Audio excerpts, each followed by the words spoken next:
제22장. 예수께서 다시 비유로 대답하여 이르시되 천국은 마치 자기 아들을 위하여 혼인잔치를 베푼 어떤 임금과 같으니 그 종들을 보내어 그 청한 사람들을 혼인잔치에 오라 하였더니 오기를 싫어하거늘 다시 다른 종들을 보내며 이르되 청한 사람들에게 이르기를 내가 오찬을 준비하되 나의 소와 살찐 짐승을 잡고 모든 것을 갖추었으니 혼인잔치에 오소서 하라 하였더니 그들이 돌아보지도 않고 한 사람은 자기 밭으로 한 사람은 자기 사업하러 가고 그 남은 자들은 종들을 잡아 모욕하고 죽이니 임금이 노하여 군대를 보내어 그 살인한 자들을 진멸하고 그 동네를 불사르고 이에 종들에게 이르되 혼인잔치는 준비되었으나 청한 사람들은 합당하지 아니하니 네 거리 길에 가서 사람을 만나는 대로 혼인잔치에 청하여 오라 한대 종들이 길에 나가 악한 자나 선한 자나 만나는 대로 모두 데려오니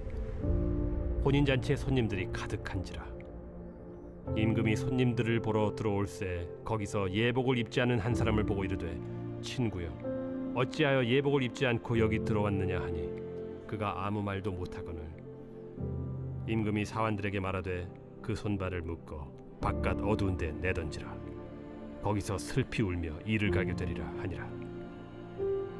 청함을 받은 자는 많되 택함을 입은 자는 적으니라. 이에 바리새인들이 가서 어떻게 하면 예수를 말의 올무에 걸리게 할까 상의하고 자기 제자들을 헤롯 당원들과 함께 예수께 보내어 말하되 선생님이여 우리가 아노니 당신은 참되시고 진리로 하나님의 도를 가르치시며 아무도 꺼리는 일이 없으시니 이는 사람을 외모로 보지 아니하심이니이다. 그러면 당신의 생각에는 어떠한지 우리에게 이르소서.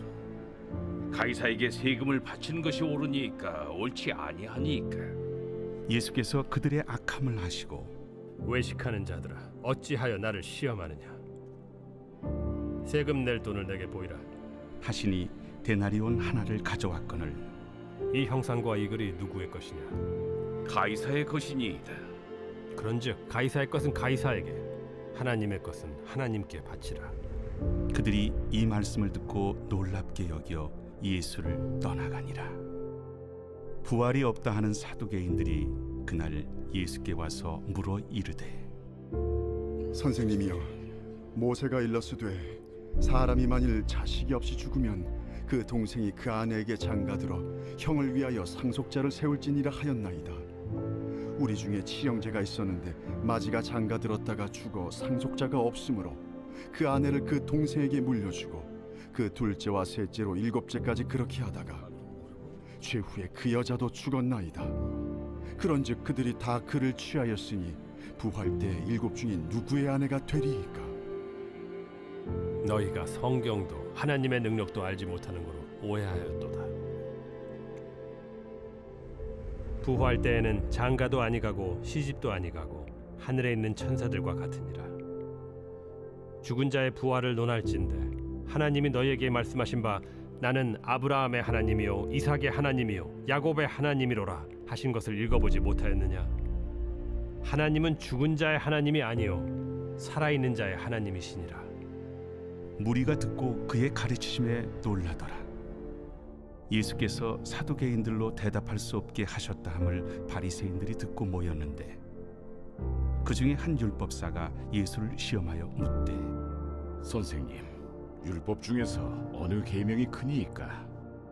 내 마음을 다하고 목숨을 다하고 뜻을 다하여 주 너희 하나님을 사랑하라 하셨으니 이것이 크고 첫째 되는 계명이요 둘째도 그와 같으니 내 이웃을 내 자신같이 사랑하라 하셨으니 이 두 계명이 온 율법과 선지자의 강령이니라.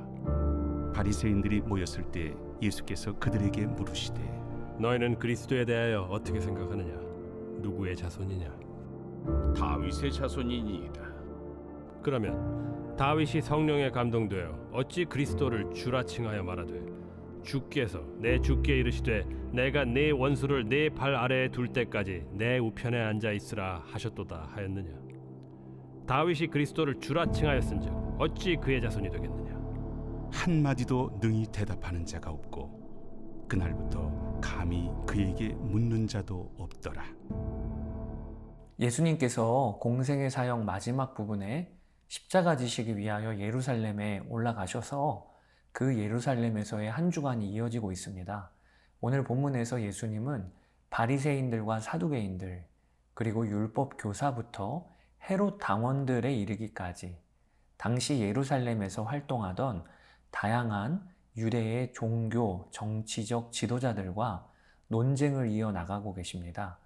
오늘 본문 곳곳에 바리새인들이 나와 예수를 올무에 걸리게 하려고 물었다. 부활이 없다 하는 사두개인들이 와서 물었다.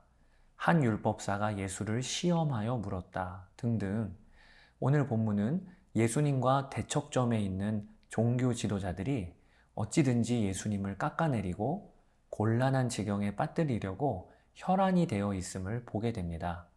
이에 예수님은 천국은 마치라고 시작하시면서 하나님 나라 비유를 드세요. 1절, 2절에 예수께서 다시 비유로 대답하여 이르시되 천국은 마치 자기 아들을 위하여 혼인잔치를 베푼 어떤 임금과 같으니. 이 비유의 내용은 이렇습니다. 원래 임금의 혼인잔치에 초대받은 사람들이 있었는데 그들이 오기를 싫어했다는 것이에요. 그들은 왕의 아들의 결혼식보다는 자기 밭이나 사업을 가꾸는 일에만 관심이 있었습니다. 뿐만 아니라 혼인잔치에 초대하려고 임금이 보낸 종들을 결국에는 잡아 죽이기까지 합니다. 이 비유에는 유대인들을 향한 그리고 종교 지도자들을 향한 예수님의 고발이 담겨 있는 것입니다. 원래 유대인들은 하나님 나라 백성으로 예수 그리스도와 혼인하는 신부의 자리로 초대를 받았습니다.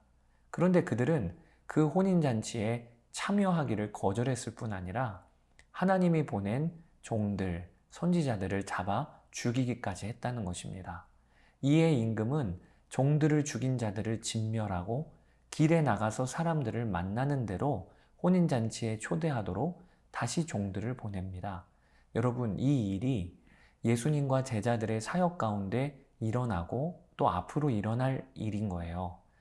예수님 당시의 바리새인들과 사두개인들이 아니고 세리와 창녀들이 복음에 반응했습니다.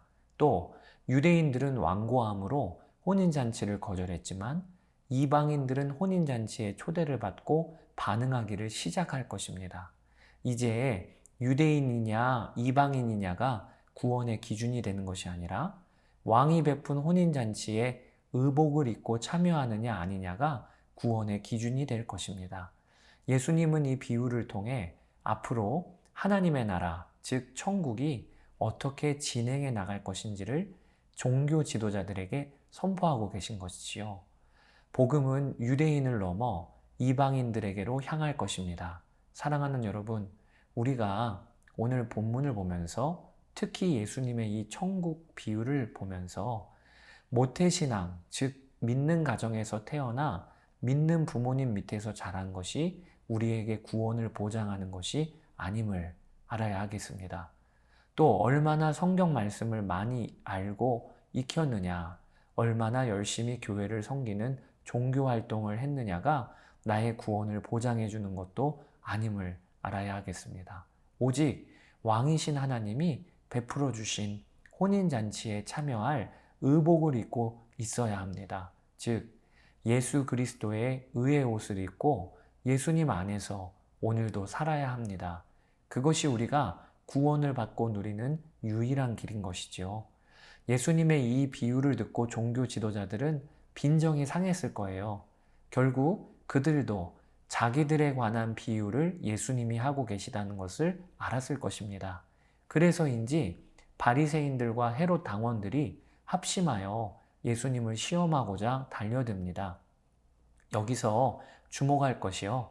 바리새인들과 헤롯 당원들은 서로가 어울릴 수 없는 자들이었던 거예요. 바리새인들은 유대주의자들이었고요. 헤롯 당원들은 친로마주의자들이었기 때문에 사실 그들은 꽤나 거리가 먼 두 세력이었습니다. 그런데 예수님을 올무에 걸리게 하기 위해서 두 세력이 힘을 하나로 뭉치고 있는 거예요. 이처럼 세상의 악한 세력들은 예수님을 대항하기 위하여 힘을 모아요. 그들은 예수님께 질문합니다. 가이사에게 세금을 바치는 것이 옳으니까. 옳다고 하면 바리새인들이 아마 들고 일어날 거예요. 아니, 예수님 당신은 하나님을 왕으로 모신 백성이라고 하면서 가이사에게 세금을 바치는 것이 어떻게 그렇게 쉽게 옳다고 하면 되겠습니까? 이렇게 들고 일어날 거예요. 반대로 예수님이 옳지 않다고 하면 이번에는 헤롯 당원들이 나설 것입니다. 당신은 로마를 인정하지 않고 반란을 꾀하는 자이군요. 이렇게 말입니다. 이때 예수님은 참 특별한 말씀을 하십니다. 그것이 당시 금전으로 통용되었던 데나리온을 가져오게 하신 후에 그 데나리온이 누구의 형상과 글이 새겨져 있느냐 물으신 것입니다. 당시 로마의 가이사, 즉 황제의 형상과 글이 새겨져 있는 것이 데나리온이었죠. 사람들이 대답하기를 이 형상과 글은 가이사의 것입니다. 그렇게 대답하자 예수님은 유명한 말씀을 하십니다.